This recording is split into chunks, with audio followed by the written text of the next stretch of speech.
dive into today's episode, I just want to remind you to hit that like button and subscribe to our channel.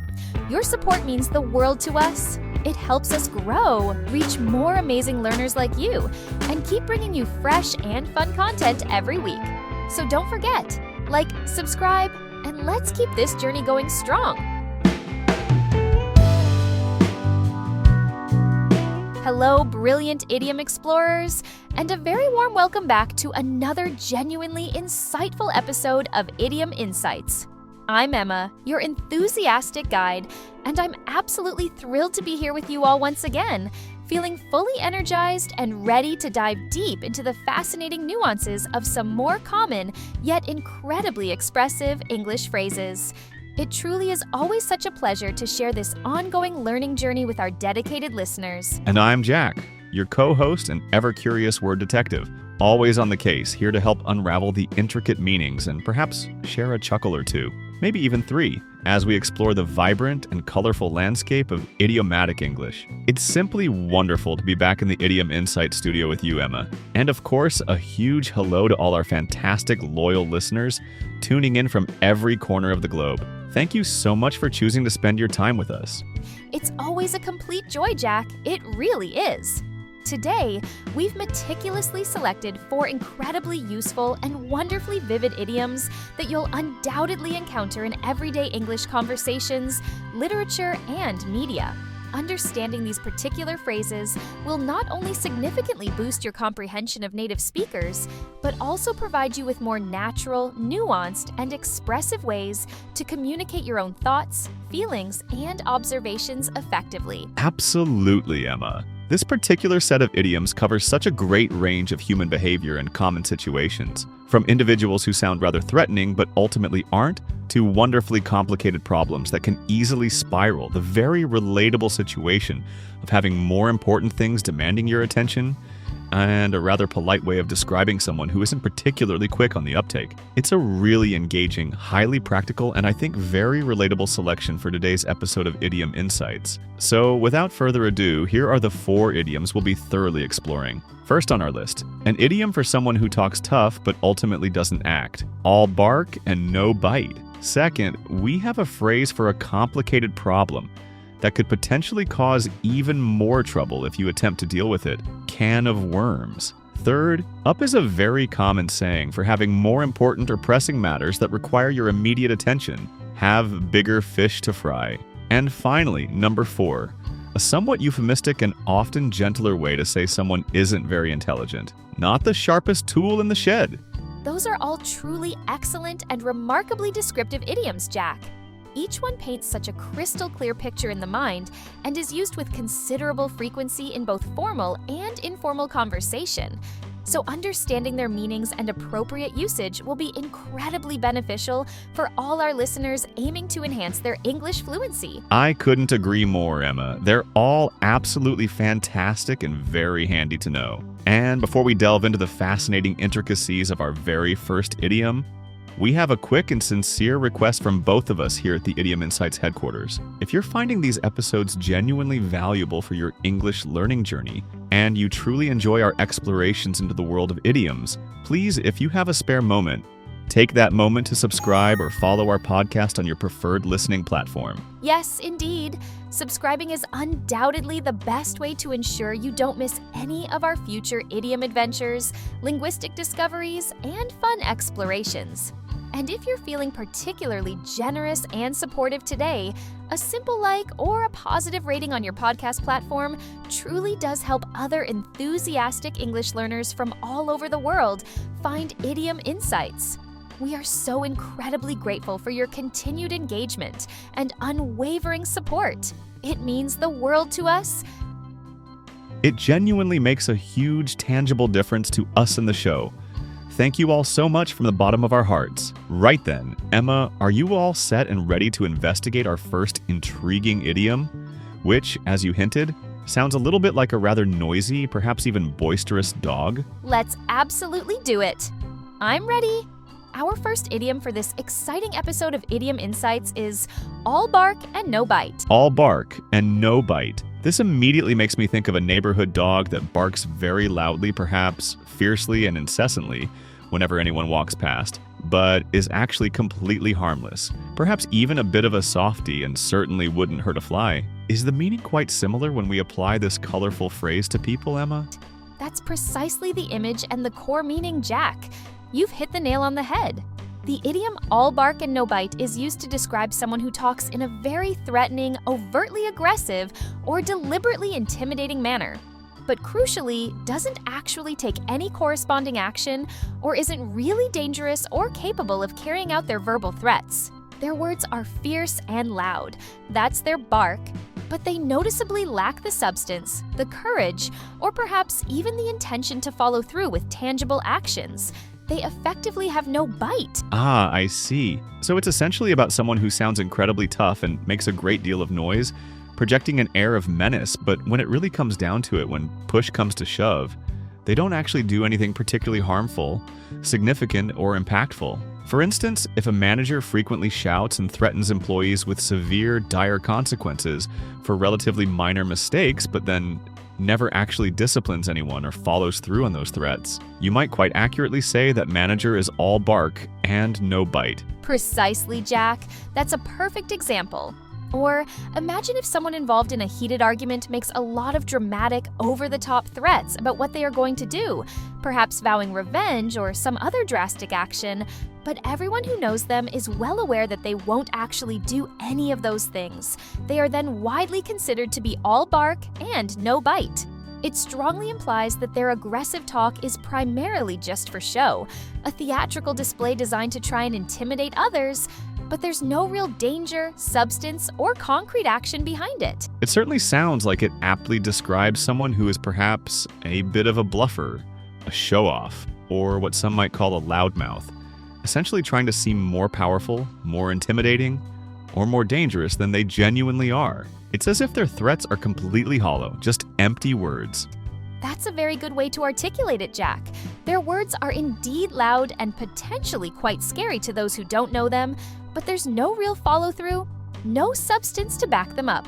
The idiom is often used to dismiss someone's threats or their aggressive posturing as not being a genuine cause for concern or alarm, effectively saying, "Don't worry about them." So, to offer another scenario, if a rival sports team engages in a lot of pre-game trash talk, boasting about how they are going to completely dominate your team and win by a huge margin, but then they play poorly, lack any real fight, and ultimately lose the game, you could definitely say they were all bark and no bite. Their pre-game talk was impressively big, but their actual performance on the field simply wasn't there.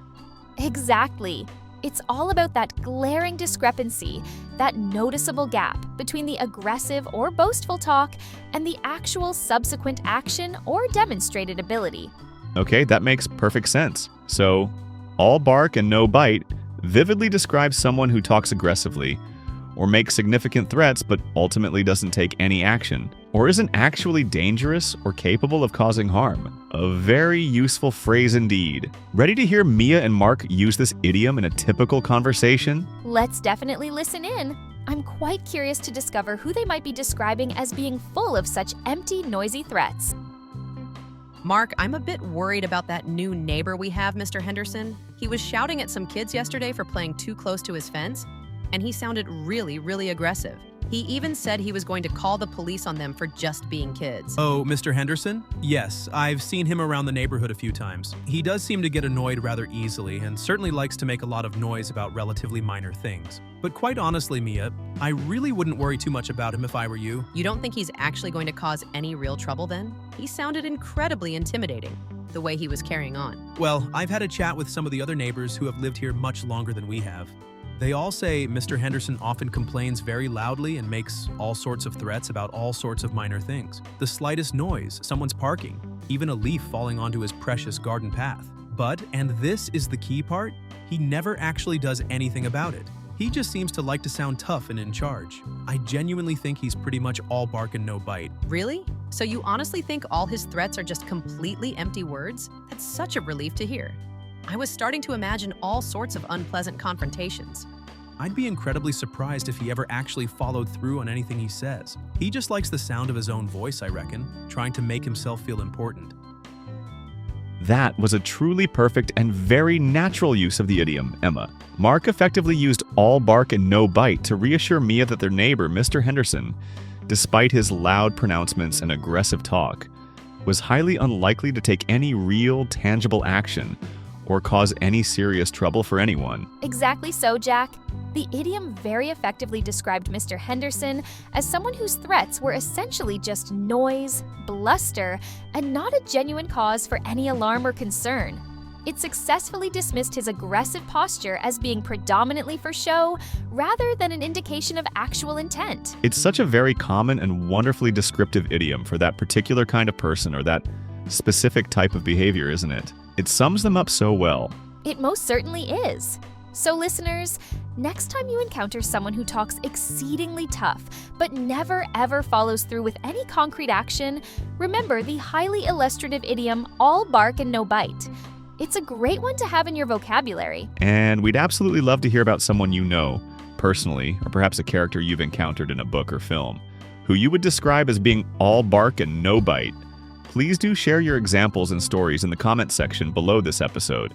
We look forward to reading them. That's a fantastic idea, Jack. Listener interaction is always so valuable. Let's move on now to our second fascinating idiom in this episode of Idiom Insights. This next one sounds like it could potentially cause a whole heap of problems. Indeed it does. Our second idiom for you today is can of worms. Can of worms? Oh, goodness me. That sounds like something you definitely, absolutely wouldn't want to open, not even accidentally.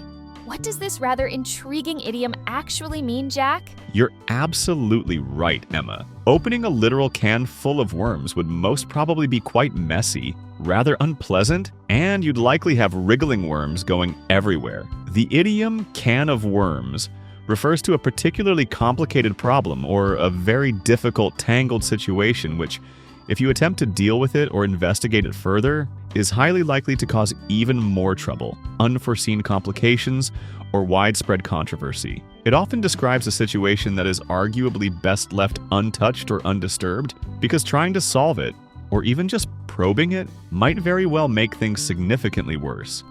So it's generally about a problem that might appear relatively simple or straightforward on the surface.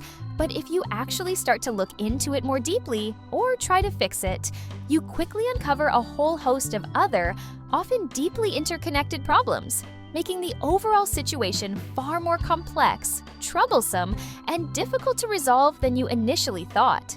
It's very much like opening that proverbial can unleashes all these wriggling, difficult to manage, and often unwelcome worms. Precisely, Emma. That's a great way to visualize it. Imagine, for example, a company attempting to make what they believe is a small, insignificant change to one of its old, long-standing policies. They might think it will be a simple, quick fix. However, when they start looking into the details, they suddenly discover that changing that one seemingly minor policy directly affects 10 other interconnected policies, requires extensive legal approval from several departments, and will inevitably upset a lot of long-term, valued employees. That initially small change has rapidly turned into a massive can of worms. Or consider a scenario where a journalist begins investigating a seemingly minor rumor about a local politician, perhaps something that seems trivial at first. But as they dig deeper and ask more questions, they start to uncover a huge, sprawling network of corruption, deceit, and scandal. That initial investigation has now dramatically opened up a massive, complex can of worms. It implies that the initial visible issue was merely the tip of the iceberg of a much larger, far more complex, and considerably more problematic underlying situation. It very often implies that it might actually be wiser or more prudent not to get involved at all or even attempt to solve the apparent issue, because the potential for creating significantly more problems, stress, and conflict is extremely high. Someone might explicitly say, I really don't want to ask about that specific topic because I'm afraid it could open up a whole can of worms, clearly meaning they want to avoid stirring up further trouble or unnecessary complications. So essentially, it's a situation that is fraught with numerous unforeseen difficulties, unexpected challenges, and intricate complications that are highly likely to emerge, often quite suddenly, if the issue is actively pursued or investigated. Exactly that, Emma. And it's like, once you've opened that can, you can't easily or neatly put all those wriggling worms back in again. the situation often becomes irreversible or much harder to contain. So to summarize, can of worms refers to a complicated problem or a tangled situation that is highly likely to cause substantially more trouble, conflict, or difficulty if you try to deal with it or investigate it further. A very potent idiom. Are you ready to hear Mia and Mark use this particular idiom in their conversation? Let's definitely listen in. I'm very curious to find out what complex, potentially troublesome problem they might be hesitant to tackle. Mia, I was thinking about potentially reorganizing the shared company drive where we store all our old project files. It's become such an unbelievable mess over the years, and it's genuinely really hard to find anything specific when you need it. I think it could be so much more efficient if it was properly structured. Oh, Mark, I completely agree that it's incredibly disorganized. No doubt about that. But are you absolutely sure you want to take that monumental task on yourself? I vividly remember a few years ago, someone else from a different department tried to reorganize that very same drive, and it turned into an absolute, unmitigated nightmare for everyone involved. Really? What on earth happened?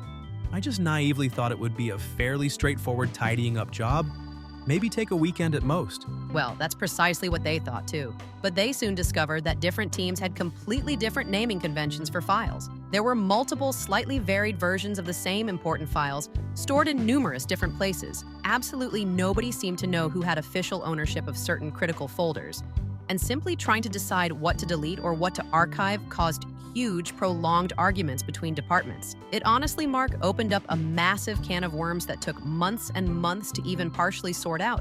And even then, some important data was regrettably lost in the process. Wow, I had absolutely no idea it was that complicated under the surface. It certainly sounds like trying to reorganize it now could potentially cause a lot of unexpected problems, internal conflicts, and a great deal of stress. Perhaps it's genuinely best left alone for now, despite the current mess. That might indeed be the wisest course of action, Mark. Sometimes you just really don't want to open a can of worms unless you're fully prepared for all the potential fallout and the extra work it will inevitably create.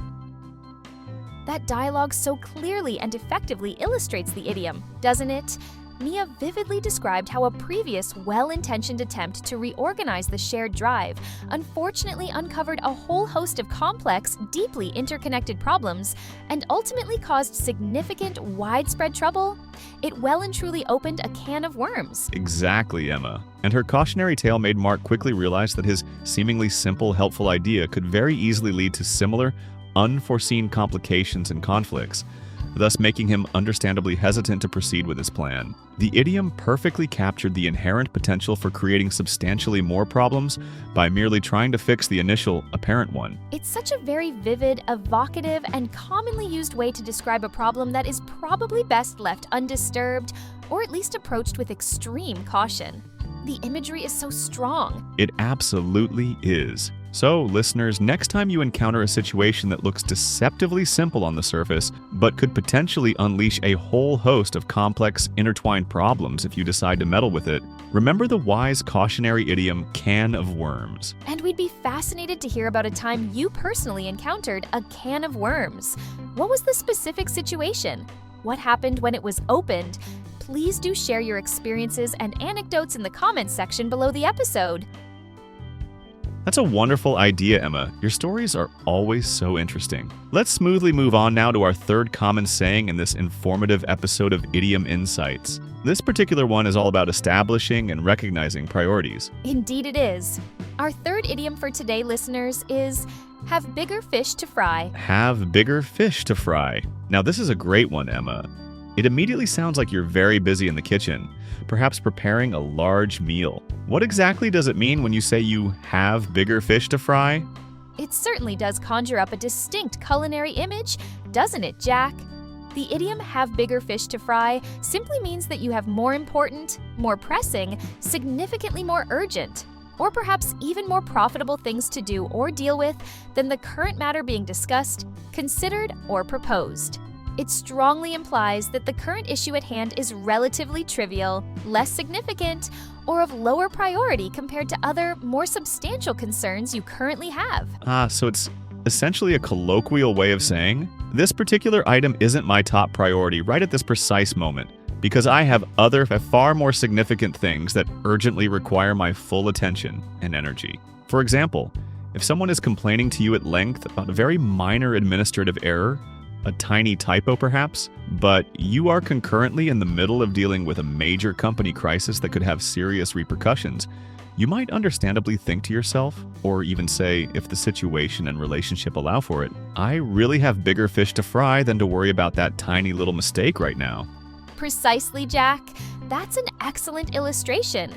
Or alternatively, if a friend asks you to help them with a small, relatively unimportant task that could easily wait, but you are incredibly busy preparing for a crucial, career-defining exam. The very next day, you might politely decline their request by explaining that you currently have bigger fish to fry, clearly meaning your exam preparation is, at that moment, much more important and demands your focus. It's all about acknowledging and dealing with more significant responsibilities or pressing concerns first. It seems it's often used to dismiss something as being comparatively unimportant at that time, or to clearly explain why you can't possibly give your full attention to a particular minor issue at that specific moment. However, it also sounds like it could be perceived as a little bit dismissive or even abrupt if not used carefully and with the right tone. It certainly can be, Jack, depending heavily on the context, your tone of voice, and your relationship with the person you're speaking to. If said rudely or curtly, it can indeed sound like you're belittling the other person's concern or request. However, it can also be a perfectly reasonable, straightforward, and acceptable way to explain your current priorities and why you need to focus elsewhere. The bigger fish in the idiom metaphorically represent the more important, weightier tasks or problems that demand immediate attention. So, for instance, if a police detective is diligently investigating a series of relatively small, shoplifting incidents that have occurred in a local area, but then a major high-profile bank robbery suddenly occurs in the city, the detective will very likely say they have bigger fish to fry and will consequently focus all their available resources and manpower on solving the bank robbery, as it's clearly a much more serious and pressing crime. Exactly so. It's fundamentally about strategically allocating your limited time, valuable energy, and available resources to what genuinely matters most at any given point in time, ensuring you're focusing on the highest impact activities. Okay, that's very clear. So, have bigger fish to fry means to have more important, more pressing, more urgent, or potentially more profitable matters to deal with than the current one being discussed. A very practical idiom for everyday life. Are you ready to hear Mia and Mark use this idiom in their workplace? Let's certainly listen in. I'm curious to see what minor issue one of them considers less important compared to something else they're working on. Mark, did you happen to see that incredibly detailed email from the accounting department about the new procedure for submitting expense claims for any amounts under £5? It seems unbelievably complicated and bureaucratic for such small, insignificant amounts. And apparently, they now want us to fill out 3 different lengthy forms for each one. Oh yes, I did briefly glance at that email earlier this morning, Mia. It does sound a little bit over the top and unnecessarily convoluted. I completely agree with you there. But quite honestly, I haven't had a proper chance to really look into it in any detail yet or digest all the new requirements. Well, I personally think we should complain about it. It's going to be such a colossal waste of everyone's valuable time for such absolutely tiny, trivial expenses. Shouldn't we perhaps draft a collective response or raise it with management or something similar? Mia, I do understand that it's annoying, and you're probably right. Maybe it is a bit silly and inefficient. But right now, at this very moment, I'm literally in the middle of trying to finalize this crucial multi-million-pound contract with our biggest and most important client, and the absolute final deadline is tomorrow morning. If we don't get this contract successfully signed, sealed, and delivered, it could have incredibly serious, far-reaching consequences for the whole company. So, with all due respect to the new 5-pound expense claims procedure, I really truly have bigger fish to fry at this exact moment. We can definitely look at the expense claim procedure in detail next week, once this major deal is sorted. Oh, right. Of course, absolutely. Finalizing that huge, vital contract is definitely the #1 priority. No question about it. I'm so sorry, Mark. I didn't fully realize the immense pressure you were under with that. The expense claims can most certainly wait. Good luck with the contract. I hope it all goes smoothly. That dialogue perfectly and very clearly illustrates the idiom in action. Mark effectively used "have bigger fish to fry" to explain to Mia quite reasonably why he couldn't possibly focus on the relatively minor issue of the new expense claim procedure at that particular moment, because he was completely engrossed in dealing with a much more important, significantly more urgent, and high-stakes matter, the major client contract. Exactly, Jack. It clearly and politely communicated his pressing priorities without necessarily dismissing Mia's concern about the expense claims entirely, just firmly indicating that it was considerably less significant in the current circumstances and would have to wait. The bigger fish in this scenario was undoubtedly the crucial, time-sensitive contract. It's such a very common and remarkably effective way to state clearly and concisely that you have more pressing, more significant concerns demanding your immediate attention. Very useful in a busy work environment. It most certainly is. So, listeners, next time you find yourself with more important things to deal with than a current minor issue or request, remember the very practical idiom, "have bigger fish to fry." Just be mindful of the context and your tone when you use it. And of course, we'd absolutely love to hear about a time when you had bigger fish to fry. What was the bigger fish that demanded your attention? And what was the more minor issue you had to put aside? Please do share your interesting stories and situations in the comments section below this episode. That's another wonderful idea, Jack. Right. We've now arrived at our fourth and final fascinating idiom for this particular episode of Idiom Insights. This next one is a rather delicate, somewhat indirect way of describing someone's level of intelligence or understanding. Indeed it is, Emma. Our final idiom for you today, and it's a well-known one, is "not the sharpest tool in the shed." Not the sharpest tool in the shed? Ah, yes. This is a very common one, and it definitely sounds like a clever metaphor. If a particular tool isn't sharp, it clearly doesn't work very well, or at least not as effectively as it should. What does this phrase mean when it's applied to a person, Jack? You've absolutely got the core essence of it, Emma. To say that someone is not the sharpest tool in the shed, and you might also hear similar variations like "not the sharpest knife in the drawer," or "not the brightest bulb in the box," or even "a few sandwiches short of a picnic," is a colloquial and somewhat euphemistic, or gentler way of saying that they are not perceived as being very intelligent, particularly clever, or especially quick-witted. It strongly implies that they might be a bit slow to understand new things, perhaps struggle with complex concepts, or are generally not considered very smart. So it's a more indirect and perhaps slightly kinder, or often more humorous, way to suggest someone isn't particularly bright or quick on the uptake, rather than saying directly and bluntly, "he is stupid" or "she is unintelligent," which can sound quite harsh.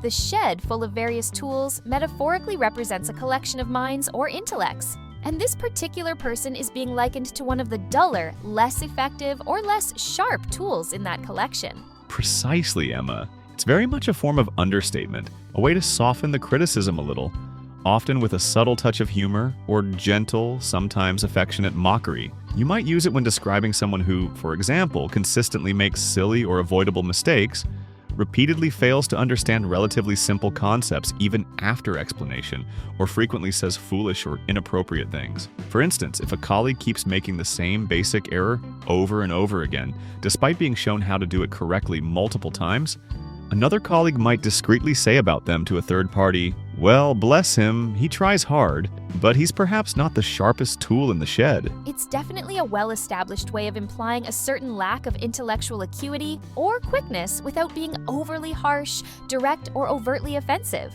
Though, of course, the person being described would probably still not appreciate hearing it said about them. As you suggested, it's often said about someone in their absence rather than directly to someone. That's very true, Emma. It's much more common for describing someone to a third party, usually in a more informal setting. You wouldn't typically say to someone's face, "You know, you're not the sharpest tool in the shed," unless you were deliberately trying to be quite insulting. Though even then, the folksy nature of the idiom makes it a slightly unusual choice for direct insult. The effectiveness of the idiom relies entirely on the listener understanding and appreciating the metaphor of sharpness, equating to intelligence or mental quickness. So in essence, it's a common, informal, and often rather colorful way to gently suggest that someone lacks a certain degree of intelligence or is perhaps a bit slow on the uptake when it comes to understanding things.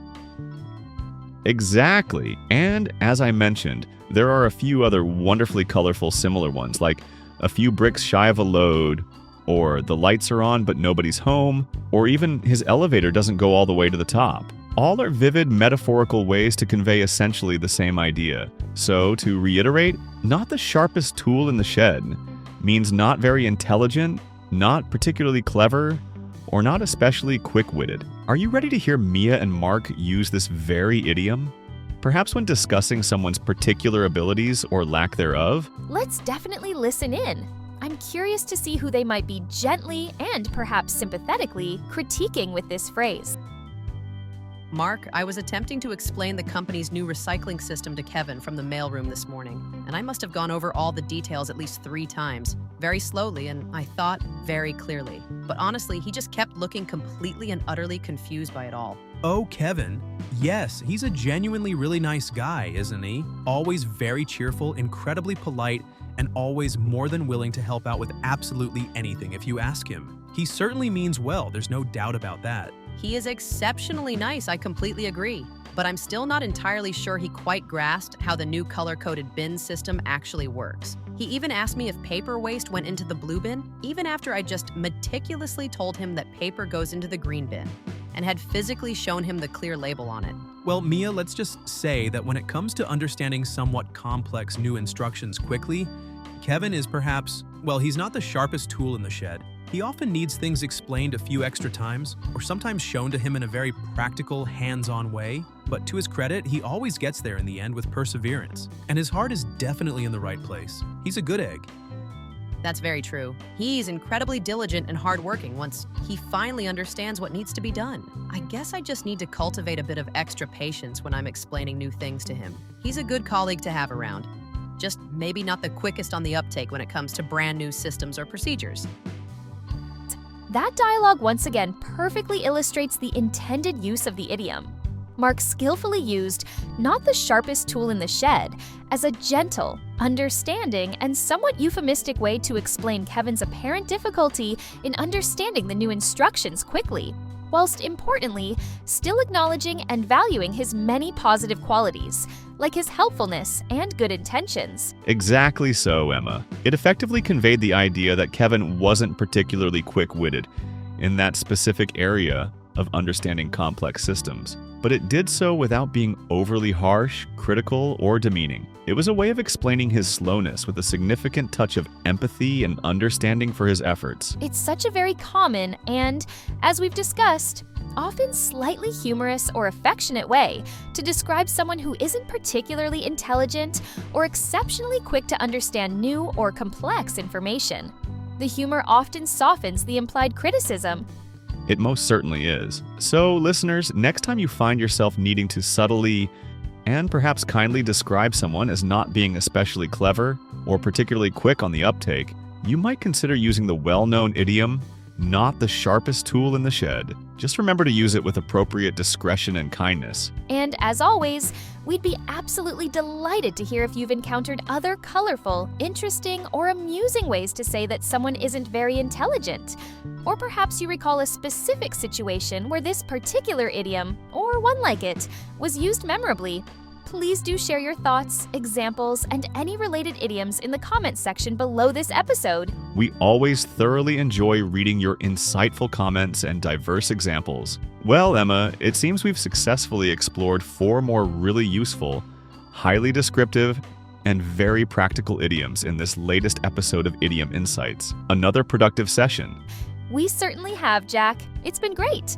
Just to quickly recap for everyone who has been tuning into Idiom Insights today, the 4 fantastic idioms we learned and discussed were: First, all bark and no bite, which, as we learned, describes someone who talks in an aggressive or threatening manner, but doesn't actually follow through with any action. Then we had can of worms, referring to a complicated problem or a difficult situation that could potentially cause even more trouble or complications if it's investigated or pursued. Next up was have bigger fish to fry, meaning to have more important, more urgent, or more pressing matters to deal with than the current, less significant one.